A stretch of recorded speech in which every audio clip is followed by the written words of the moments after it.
기도하겠습니다. 6월절 전에 예수께서 자기가 세상을 떠나 아버지께로 돌아가실 때가 이른 줄 아시고 세상에 있는 자기 사람들을 사랑하시되 끝까지 사랑하시니라. 오늘 본문의 말씀은 예수님께서 이 세상을 떠나 아버지께로 돌아가실 때가 이른 줄 아시고 세상에 있는 자기 사람들을 사랑하시되 끝까지 사랑하시라, 이렇게 말씀하고 계십니다. 짧은 한 구절 속에 담긴 깊은 의미를 함께 살펴보기를 원합니다. 사랑과 은혜는 함께 흐른다, 그렇게 제가 한번 명제를 드려봅니다. 세상에는 오래가는 것이 많지 않습니다. 젊음도 끝이 있습니다. 건강도 끝이 있습니다. 재물도 영원한 것 같지만 끝이 있습니다. 사람의 사랑도 식어질 때가 있습니다. 그러나 하나님의 은혜와 사랑은 끝이 없습니다. 요한복음 여기 13장은 예수님의 공생의 마지막 밤을 사도 요한이 기록하고 있습니다. 이제 몇 시간 후면 예수님은 체포되시고 빌라도의 법정에서 재판을 받게 되실 것이었습니다. 그리고 곧 십자가에 달리실 것이었습니다. 그런데 성경은 예수님의 이 마지막 밤을 고난이라는 말로 시작하지 않고 사랑이라는 말로 시작하고 있습니다. 세상에 있는 자기 사람들을 사랑하시되 끝까지 사랑하시니라. 이 한 절 속에는 복음의 전부가 담겨 있다고 해도 과언이 아닐 만큼 아주 복음의 핵심이 여기 들어 있습니다. 오늘 저는 끝없는 은혜, 끝없는 사랑, 이런 제목으로 함께 말씀의 은혜를 나누고자 합니다. 이 끝없는 은혜는 우리의 자격에서 결코 시작되지 않고 있습니다. 세상에 있는 자기 사람들을 사랑하시되 그랬어요.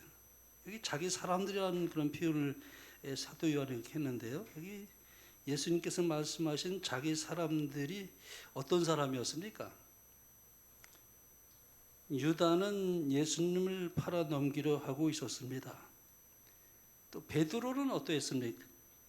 내가 주와 함께 죽을지언정 주를 부인하지 않겠나이다라고 예수님께 아주 힘있게 말했던 사람이었습니다. 그러나 몇 시간 후에 그는 예수님을 3번이나 부인했습니다. 다른 제자들은 또 어땠습니까?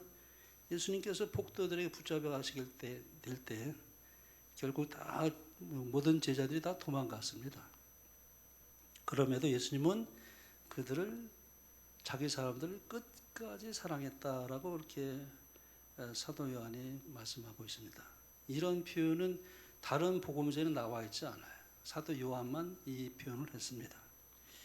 왜 그랬을까요? 은혜는 자격이 있어서 주어지는 것이 아니라 은혜는 하나님의 품성에서 흘러나옵니다. 하나님의 신실한 성품에서 흘러나오는 것이 하나님의 은혜입니다. 그러므로 은혜와 사랑은 어떤 의미에서 항상 함께 동행합니다. 은혜 따로 사랑 따로 분리되지 않고 언제나 은혜와 사랑은 항상 함께 흘러가고 있습니다. 하나님이 우리를 사랑하시는 이유도 결코 우리가 완전해서가 아니라 우리를 그분의 자녀로 삼으셨기 때문에 끝까지 사랑하시는 것입니다. 우리가 사랑받을 만한 자격이 있어서 사랑받는 것이 아니라 사실은 사랑을 받기 때문에 우리가 변화되는 것입니다. 사람이 변화되지 않습니다. 아무리 우리가 스스로 수양을 하고 도를 닦고 책을 많이 읽고 모든 것을 다 동원한다 할지라도 겉으로 볼 때는 어느 정도 변화하는 것은 사실이지만은 가장 근본적인 이 내면의 본성까지 변화되는 것은 불가능합니다. 사랑을 받기 때문에 우리가 변화됩니다. 참 놀라운 사실이에요. 끝까지 사랑하시니라. 끝없는 사랑은 우리의 죄와 허물보다도 더 큽니다.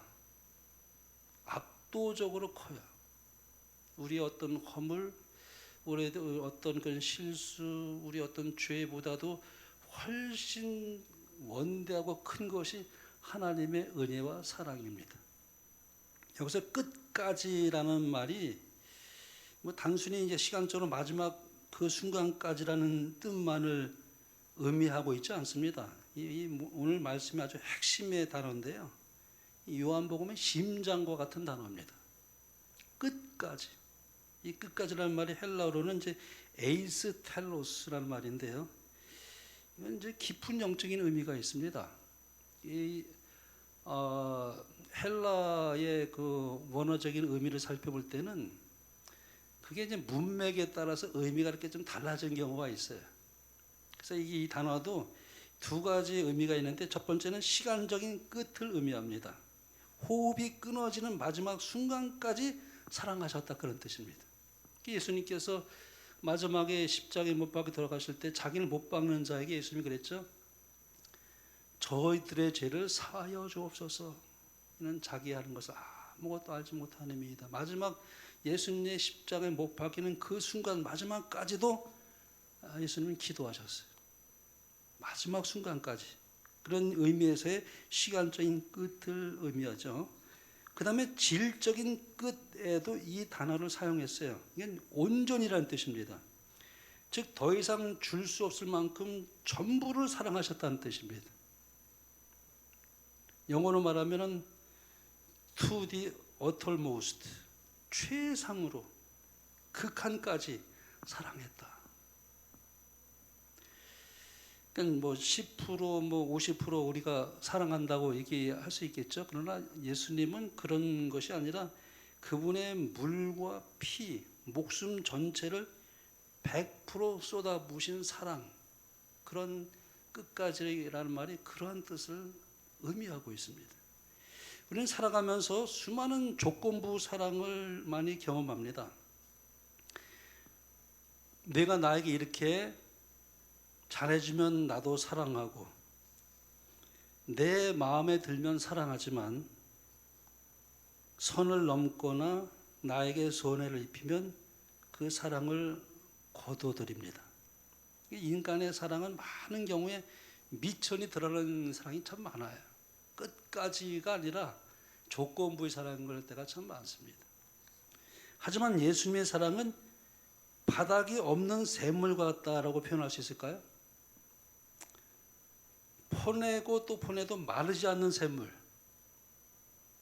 옛날에 그 시골에 살았을 때 약수터에 물 길러 가면은 그 물을 계속 길어도 이렇게 하면 끊임없이 샘물이 나와요. 참 아무리 가물어도 그 마르지 않는 샘물, 바닥이 없는 샘물. 우리가 그분을 실망시키고 돌아설 때 일조차도 그분의 사랑은 멈추지 않는다는 것입니다. 요한복음 13장 1절의 이 위대한 선언은 2000년 전에 다락방에 있던 12 제자에게만 해당되는 것이 아니라는 것입니다. 오늘 이 험악한 세상에 살아가고 있는 저와 여러분을 향한 하나님의 정말 가슴 벅찬 사랑의 고백이기도 합니다. 끝까지 사랑하시는 우리 주님, 제자들만이 아니라 우리 모두에게 해당되는 말씀이라는 거죠. 우리가 때로 연약해 넘어질 때가 있습니다. 그래서 우리가 참 부끄러움을 우리가 그렇게 가질 때가 있죠. 그러니까 실패하지 말아야 되는데 실패할 때도 있고 그렇지 않습니까? 이 세상의 거센 풍파 속에서 어떤 때는 참 우리가 넘어질 때 홀로 버려진 것 같은 그런 외로움에 처해 있을 수도 있죠. 그때 이 말씀 우리는 기억할 필요가 있어요. 끝까지 사랑하시니라. 예수님은 베드로의 실패보다도, 그리고 유다의 배신보다도, 그리고 제자들의 비겁함보다도 더 큰 사랑을 가지고 계셨습니다. 끝까지 사랑하시니라. 이 은혜와 사랑은 참 같이 흘러간다고 저는 그렇게 생각합니다. 이 은혜라고 하는 것은 실수를 없었던 일로 만들지는 않아요. 다윗이 실수했을 때 그 없던 일로 만들어지지 않았습니다. 그러나 다시 시작할 기회를 주시는 것이 은혜입니다. 참 감사하죠. 실수했을 때 이렇게 이렇게 내버려 이렇게 내치는 것이 아니라 다윗이 얼마나 큰 죄를 범했습니까? 그럼에도 불구하고 내치지 않는 주님의 사랑. 그 사랑을 기억해서 다윗이 하나님께 회개하고 그가 그렇게 변화된 것입니다. 우리도 마찬가지죠. 하나님의 은혜라는 것은 실수 없던 걸로 만들지는 않지만은 그것 때문에 우리가 고통을 자초할 수가 있어요. 그러나 그럼에도 불구하고 하나님은 우리를 내치지 아니하시고 다시 기회를 주시는 우리 하나님. 베드로가 그러했습니다. 실패했지만 예수님께서 베드로에게 나타나셔서 내 양을 치라 그랬죠. 내 양을 먹이라. 다시 그에게 사명을 맡기셨습니다. 사탄은 끊임없이 그렇게 참소합니다. 너는 이제 끝났다는 거예요. 내가 뭘 어떻게 하겠느냐. 너는 이미 끝났다. 계속 우리에게 따라다니면서 실망을 주고 참소합니다. 그때 예수님 말씀하십니다. 다시 시작하자. 다시 시작하자. 다시 일어날 수 있다. 이것이 끝없는 은혜입니다. 끝없는 사랑이 섬김으로 나타나는데 이게 요한복음 13장이 곧바로 이제 세종 예식으로 이어집니다. 참 이게 참 놀라운 행동으로 나타난 섬김의 어떤 사랑을 보여주죠. 창조주께서 종의 자리로 내려가셨습니다. 만왕의 왕이신 분께서 무릎을 꿇으셨습니다. 하늘의 주인께서 제자들의 먼지 묻은 발을 씻기셨습니다. 사도 요한은 그의 복음서에 끝까지 사랑하시나 이렇게 기록한 다음에 곧이어 그 사랑이 어떻게 나타나는지를 보여주고 있어요. 그래서 사랑은 어떤 의미에서 무릎을 꿇는 것입니다. 사랑은 어떤 의미에서 자존심을 다 내려놓는 것입니다. 이게 자존심 내려놓는 게 쉽지가 않아요. 사랑은 어떤 의미에서 섬기는 것입니다. 예수님이 행동으로 보여주시는 거예요. 예수님은 사랑을 말로만이 아니라 행동으로 보여주셨습니다. 이 발을 씻기는 모습으로 가장 위대한 것은 겸손이라는 것을 보여주셨습니다. 그래서 우리는 세종 예식을 일컬어 뭐라고 또 얘기하냐면 겸손 예식이다 그렇게 말합니다. 그리고 끝없는 그 은혜는 십자가에서 완성됩니다. 다 이루었다. 하나님의 사랑의 완성 품이 바로 예수님의 십자가라고 말할 수 있는 다 이루었다는 말에는 엄청난 많은 의미가 내포하고 있어요. 그 많은 것 가운데에서도 그 예수님의 십자가는 그분의 사랑의 절정이었습니다. 겸손 예식을 통해서 행동으로 사랑을 보여주셨고 그 절정은 바로 예수님의 십자가였습니다. 그런데 이 요한복음 13장은 어떤 의미에서 십자가의 문을 여는 장이다 그렇게 저는 생각을 해보게 됩니다. 이제 겟세마네가 기다리고 있습니다. 채찍이 기다리고 있습니다. 십자가가 기다리고 있습니다. 그러나 예수님은 그것을 피하지 않으셨어요. 왜 그러셨을까요? 여기 예수님은 자기 사람들을 사랑하시되 끝까지 사랑하셨기 때문이라고 말씀합니다. 제가 이제 이게 비슷한 예직이 될지는 모르겠지만은 제가 옛날에 한 글을 읽어보니까 실화로 된 걸 쓴 글이었어요. 불 속으로 들어간 어머니. 불타는 건물 안에 어린아이가 있었어요. 모든 사람이 들어가면 죽는다 그랬어요. 그러나 어머니는 뛰어 들어갔습니다. 그리고 아이를 안고 나오면서 그 아이를 살면서 자기는 아주 큰 화상을 입었어요. 이렇게 사랑은 참 희생을 두려워하지 않는 것이라고 말씀드릴 수가 있죠. 그러나 이것도 예수님의 사랑에는 비견할 수가 없어요. 그분은 자신의 생명을 내어주셨습니다. 그리고 우리에게 영원한 생명을 제공해 주신 분이죠. 이 끝없는 은혜. 오늘도 계속되고 있습니다. 십자가에서 끝나지 않았어요. 예수님의 사랑은 오늘도 계속되고 있습니다. 많은 사람들은 예수님의 사랑이 십자가에서 끝난 것을 생각하는 경우도 있지만은 절대 아니죠. 오늘도 계속되고 있습니다. 우리가 넘어질 때 주님은 성령을 통해서 우리를 일으켜 세워주고 계셔요. 그래서 성령은 참 우리에게 얼마나 큰 우리의 보호자가 되시고 위로자가 되어주시고 우리의 길잡이가 되어주시고 참 우리가 참 힘들 때 진정한 위로자가 되어주시는 그 성령. 예수님께서 성령을 보내시겠다고 약속한 대로 예수님이 중보하고 계시면서 끊임없이 성령과 교통하면서 성령을 통해서 우리 안에 내주해 계십니다. 예수님께서. 그래서 우리 언제든지 실망을 당할 때에도 여전히 우리에게 위로해 주시는 그분. 그래서 우리가 또 죄를 자박할 때 용서하신 분이십니다. 여기 요한복음 1장 9절은 참 제가 좋아하는 말씀인데요. 만약 우리가 우리 죄를 자백하면 저는 미쁘시고 의로우사 우리 죄를 사하시며 모든 불의에서 우리를 깨끗게 하실 것이요. 약속입니다. 우리가 잘못할 수도 있죠. 실수할 수도 있습니다. 그러나 그 순간 우리의 죄를 자복하고 자백하며 하나님께 나아갈 때 그분은 우리의 죄를 사해 주시고 우리를 모든 불에서 깨끗하게 해주시는 그분. 오늘도 그 은혜는 계속해서 진행되고 있습니다. 연약할 때 또 우리를 붙들어 주시죠. 히브리서 13장 6절에 보면 이렇게 말씀합니다. 예수 그리스도는 어제나 오늘이나 영원토록 동일하시니라. 참 이 얼마나 큰 위로가 되는 말씀인지 모르겠어요. 그 사랑은 지금도 그렇게 여전히 흐르고 있습니다. 이게 요한복음 그 13장 1절은 그래서 복음을 가장 아름답게 요약한 말씀인데요. 어떤 의미에서 우리는 수없이 넘어지는 사람들이에요. 그러나 예수님 우리를 수없이 우리를 일으켜 세워주시는 분입니다. 우리는 때로 변덕이 물끝에서 변덕을 부릴 때도 있어요. 사람이 연약하기 때문에 그래요.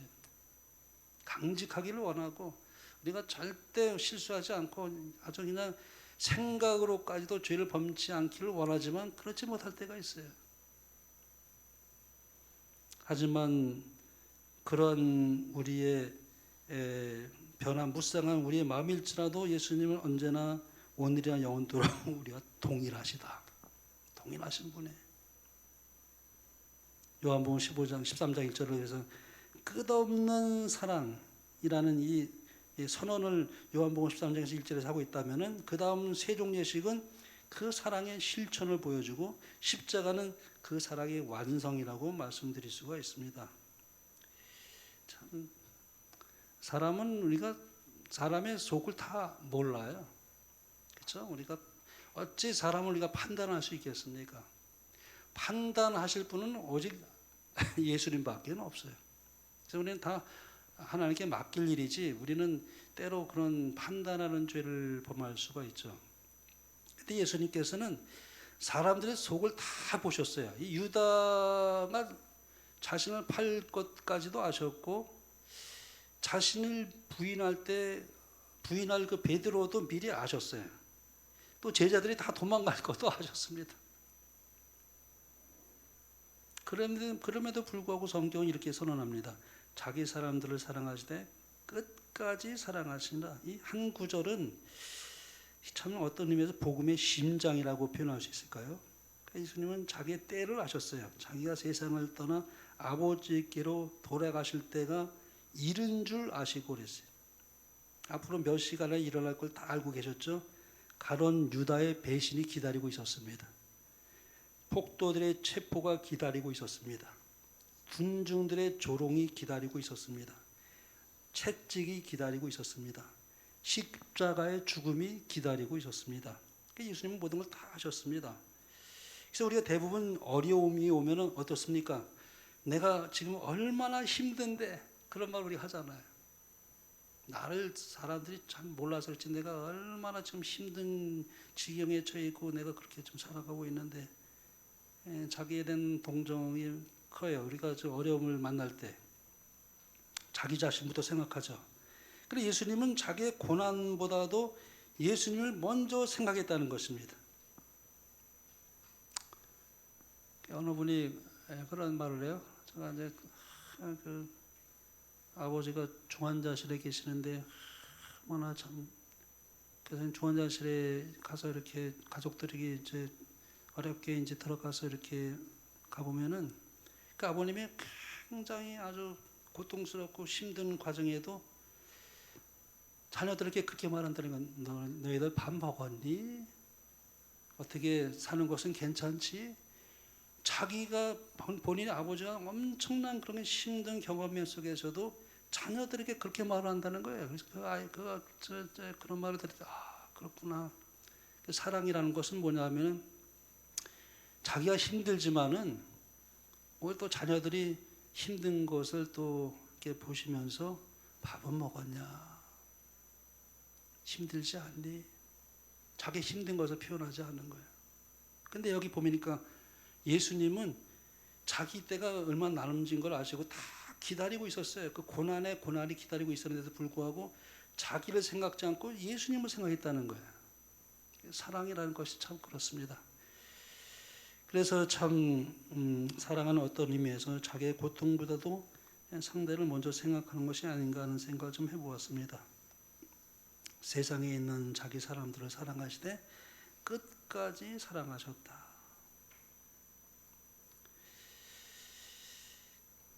우리가 참 베드로를 보면 3번 부인했고 도마도 의심했고 야고보와 요한은 높은 자리를 원했고 제자로 누가 더 큰지 서로 다투었습니다. 유다는 예수님을 팔았죠. 그럼에도 불구하고 예수님은 그들을 버리지 않으셨다. 하나님도 우리를 그렇게 사랑하신다는 것입니다. 우리가 넘어질 수 있습니다. 실패할 수도 있어요. 그러나 하나님은 우리를 절대 포기하지 않으신다. 그냥 참 복음에 큰 위로가 담겨 있는 그런 표현이 아닐 수가 없습니다. 이게 끝까지라는 말이 아까 말씀드린 것처럼 시간적으로 마지막 순간까지라는 뜻만 아니라 마지막 순간까지 조금도 남김없이 완전한 사랑으로 그렇게 사랑하셨다. 그런 의미가 들어가 있다는 것이죠. 십자가가 그 증거라고 말씀드릴 수 있습니다. 참 놀라운 사랑이 아닐 수가 없습니다. 우리의 사랑은 때로는 쉽게 식기도 합니다. 그러나 예수님의 사랑은 변하지 않아요. 우리가 그 사랑 안에 거할 때 우리도 그 사랑을 흘려보낼 수 있다는 것이 또 복음이에요. 우리 힘으로는 안 됩니다. 사람이 그 하나님의 사랑을 우리가 흘려보낼 수 없어요. 많은 경우에 우리는 사랑을 해도 이기적인 사랑을 많이 합니다. 근데 우리가 성령의 충만한 은혜를 우리가 만약에 경험하게 되면은 무화적인 사랑으로 사람들을 배려하게 되고 사랑하게 된다. 이게 참 가장 큰 기적이죠. 사실은 가장 큰 기적입니다. 우리 힘으로 안 돼요. 절대 안 됩니다.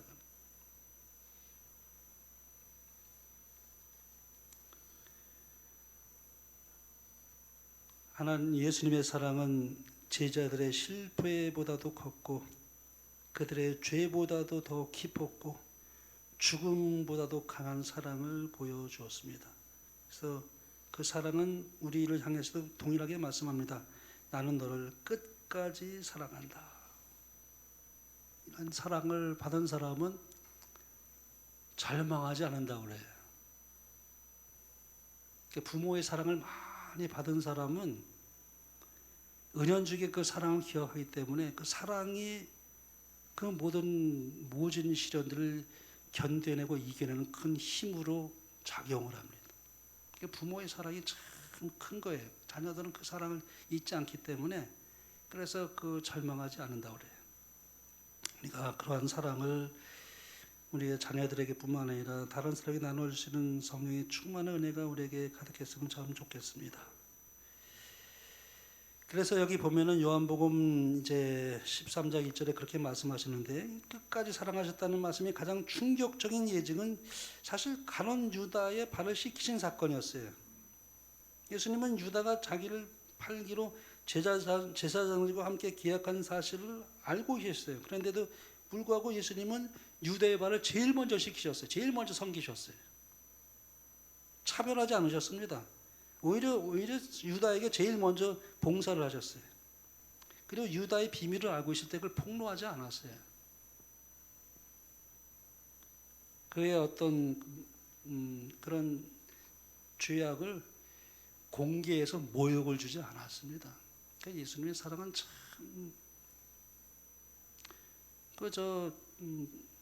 돌을 가늠한 여인을 끌고 와서 돌로 치는 게 옳습니까? 어떻게 이렇게 시험을 했잖아요. 근데 예수님께서 참 돌로 치러 가는 그 사람들에게 그 사람들이 가지고 있는 죄들을 다 예수님은 보았어요. 보았는데 너는 이런 죄가 너는 저런 죄가 있고 다 그렇지 않느냐라고 공개하지 않고 밑에다가 이렇게 썼어요. 그 사람들이 뭘 쓰는가 궁금해 이렇게 봤을 때 그 성령께서 이렇게 하신 것이죠. 각 사람이 자기의 죄를 다 보았다 그랬어요. 그걸 보면서 그러니까 죄 없는 자가 돌로 치라 그랬죠.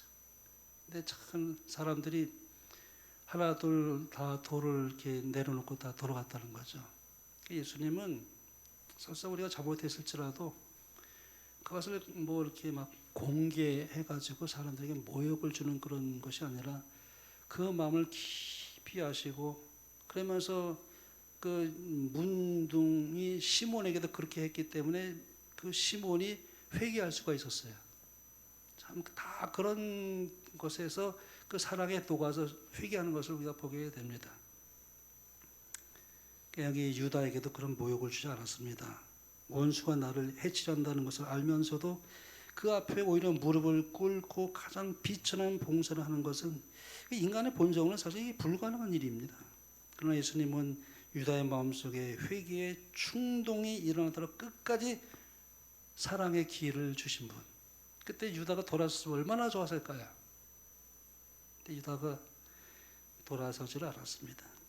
이것이 바로 하나님 안에 기원을 둔 무아의 봉사라고 말할 수 있습니다. 이 무아적인 사랑이라는 말 우리가 많이 써요. 예수님의 사랑을 무아적인 사랑이다. 이게 없을 무자죠. 그리고 나아예요. 그러니까 내 생각, 내 이익, 내 자존심은 다 완전히 비워두고 오직 다른 사람 위해서 산다. 그게 무아적인 사랑입니다. 자기 자신을 중심에 두지 않는 겁니다. 근데 우리는 본능적으로 내가 먼저죠. 내가 먼저 인정받고 싶고, 내가 먼저 높아지고 싶고, 내가 먼저 편하고 싶고, 내가 먼저 손해보기를 원치 않는 것이 우리의 자연스러운 본능이에요. 그러나 예수님은 그와는 정반대적인 삶을 사셨다는 것입니다. 하늘 보좌를 버리시고 이 땅에 오셨고, 영광을 버리시고 가난을 선택하셨습니다. 대접받을 권리가 있었지만 오히려 섬기는 삶을 살았다는 우리 주님의 사랑을 우리가 다시 한번 기억해 보게 됩니다. 예수님은 한 번도 자기의 유익을 위해서 기적을 사용하지 않았다는 것입니다. 광야에서 굶주리실 때에도 자신의 식욕을 채우기 위해서 돌을 떡으로 만들지 않으셨습니다. 십자가에서도 자기를 구원하기에 능력을 행사하지 않았습니다. 보통 사람 같으면 그게 가능한 일이겠습니까? 평생 그리고 남을 위해서 봉사하시며 사셨다는 것입니다. 3년 반 동안 예수님께서 제자들과 함께 다녔는데 그 제자들이 얼마나 수많은 설교를 들었습니까? 수많은 기적을 보았습니다. 그런데 마지막 최후의 만찬 자리에서 그들은 무엇을 생각했는가? 누가 더 큰 자인가를 다투었습니다. 그걸 가지고 다투었습니다. 누가 높은 자리에 앉을까? 누가 첫째가 될까? 근데 그들의 관심은 그런 섬김이 아니라 지위였어요. 근데 그거를 예수님께서 친히 그들의 발을 씻기면서 완전히 제자들의 마음을 돌려놓습니다. 참. 그래서 우리가 말로만 하는 거 가지고는 사람이 감동을 받고 변화되지 않는 것 같아요. 얼마나 설교를 많이 들었습니까? 제자들이. 근데 마지막에 가서 그들의 발을 씻겼을 때에 높고자 하는 마음은 다 사라지고 하나가 되었다 그랬습니다.